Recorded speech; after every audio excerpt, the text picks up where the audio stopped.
Whoa, whoa. Here I come. Oh, here I come. Oh. Never in my mind would I believe you if you told me The Rock Dwayne Johnson has received an Oscar nomination, but here we are. Now we all know him. The Rock plays himself in all of his movies and has made millions upon millions of dollars doing so. I've grown quite bored seeing The Rock on my screen. I think he's the generic superstar actor who takes all the action roles, then proceeds to play himself over and over and over and over and over and over again in countless forgettable films of the year. I mean, need I say more? The Black Adam. Brother, And it sounds like I'm being harsh, but if you went to the streets and had 3 Rock performances on a screen and then asked them to name each of them, they would all just say The Fast and the Furious, because nobody really knows what The Rock can do outside of that generic performance. he's out of line, but he's right. But for me to hear that he might actually have a good role, I had to go see The Smashing Machine. And I believe even The Rock himself has come out and talked about how different this role is and the amount of effort he put into it. Have you been dreaming about playing a dramatic role? For years, I've been dreaming and hoping. My desire was to play not only a dramatic role, but something that I felt like I could really sink my teeth into and rip myself open. You hear that term. Just didn't want to do drama. I wanted to do something that really allowed me to do that. The Smashing Machine is made by Benny Safdie, and I know most of the work by him and his brother, most notably Uncut Gems, which is absolutely amazing, which is what I would say if I've seen it, but I have not seen it. Now I know, go hate on me in the comments, I need to go see it. I've heard it's amazing and Adam Sandler's amazing in it, but I just haven't got around to seeing it yet. But I promise I will, and I'll probably make a video on it soon, so who knows. Now I do know that Uncut Gems is famously chaotic and stress-inducing through cinematography and music, and that the levels of anxiety that was emitted through the screen left some people unable to finish the movie, which I think is a crazy testament to being able to evoke such an emotion out of a crowd. Even if it's a bad emotion, you kind of want to see that in a movie, and it seems like these brothers have it. But The Smashing Machine being my first of their movies, I know it's just by one brother, but still, I'll definitely have to check out some more stuff of theirs. Quick update, I am now editing this video, and I have finally watched Uncut Gems, and just wow, man. I can't even describe what I just watched. I was on the edge of my seat throughout the entire thing, literally with my heart all the way down to the seat, just in awe.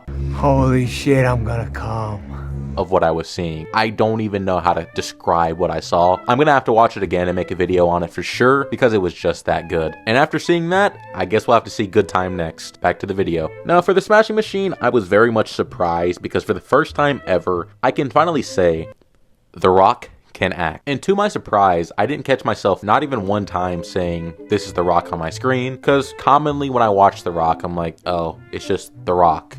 But in this one, he truly embodied what Mark Kerr is and made it himself. And I truly do think this role meant a lot for him, and he did try to do his best. And for me, it succeeded. He played Mark Kerr probably better than anybody else would have done, and he was the right person for this role, and it didn't feel like he just got chosen just because he's The Rock. And I would absolutely say he does transform into this role, but it also comes quite natural to him, it seems like. And obviously he has the background in WWE helping him out with the fights, but even just the movements and his small mannerisms do feel very natural and translate to the character pretty well. At the same time, while he played the cordial and kind Mark Kerr, we also got to see a bit of the behind the scenes stuff that him and his wife were dealing with, and The Rock truly puts it all on the floor here. He's obviously helped by Emily Blunt, which we know what she does. She's amazing. She's been in Oppenheimer, and this performance isn't anything new from her, so it's not special, but it's still really strong. But seeing The Rock go through the emotions of addiction and the slow destruction of Mark Kerr's relationship was genuinely powerful and changed my understanding and perspective of their complex dynamic throughout the film. And he even pulls a Rampage Jackson.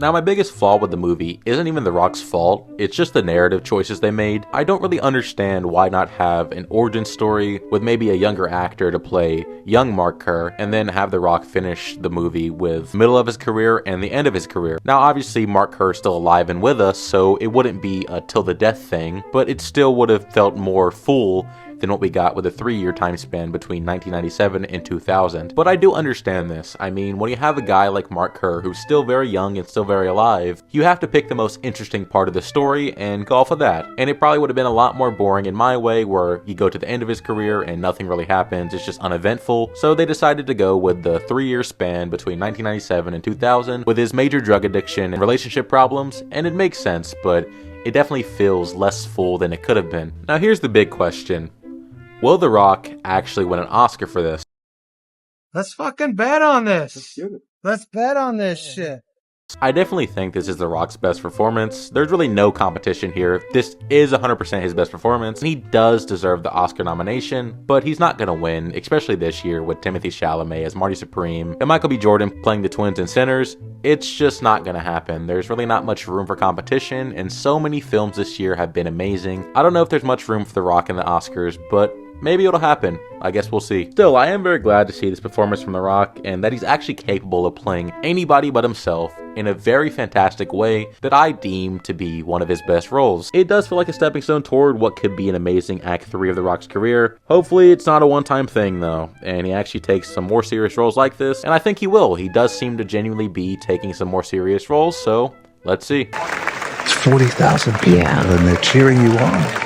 I hope you all enjoyed the video. I certainly enjoyed The Smashing Machine. I don't think it's perfect, it's definitely flawed, but I have a thing for these types of movies. The Iron Claw was one of those, and it snuck its way into my top 10 movies of all time, so The Smashing Machine doesn't really break anywhere near my top 10, but it's definitely an enjoyable watch. With a fairly simple plot that doesn't really try to throw you for any loops, sometimes the runtime feels a bit long in some areas, and runs a bit too short in other areas. But the style alone, with the camera shots that have the same feel as a documentary with the sudden zooms to focus back on the framing, it does really work and helps to ground the performances in reality in the best of ways. And while I can admit there's some flaws with this film, I truly cannot say this film is bad in any way. I think that you would enjoy it, and I think most people would enjoy it too. If you've enjoyed this video, I would appreciate a like and subscribe. Let me know in the comments if you think that The Rock has any chance winning an Oscar this year for The Smashing Machine, and if he doesn't, tell me why too. Anyways, I'll see you guys next time. Goodbye.